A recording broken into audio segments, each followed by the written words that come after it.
Today, there are 2,700 people awaiting death on death row. In the past, there have been 3,500 executions since 1960 when death row began. Ever since 1960, there have been laws that have changed depending on people's stance on how death row should work. But should we have death row? Is it really effective? People think that people's morals are bent when they say that death row is good. People think that it doesn't follow along with the 8th Amendment. And the 8th Amendment states that cruel and unusual punishment is not okay. But is killing someone that causes so much pain to other people really cruel and unusual? The serum that they use is completely humane on death row.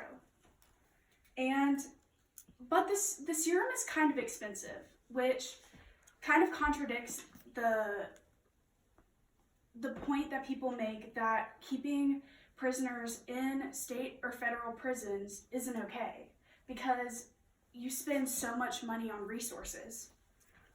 And some people also think that people are innocent on death row, but that's certainly not the case, because people are on death row for years. The reason that more people haven't been executed on death row is because people die during that time, because it's such a long extended period, whether they get killed in prison or they die naturally. And also people think that people can change, whether they're murderers or serial killers. They think that people can change during extended periods of time. But when you have a psychopath, their brain, you cannot change the molecular structure of a brain. It's just not how it works. The death row gives people closure and insurance that their family's killers will not be back on the streets. I believe that it is a legal and an appropriate way for people to not become susceptible to more murders. Thank you. There we go.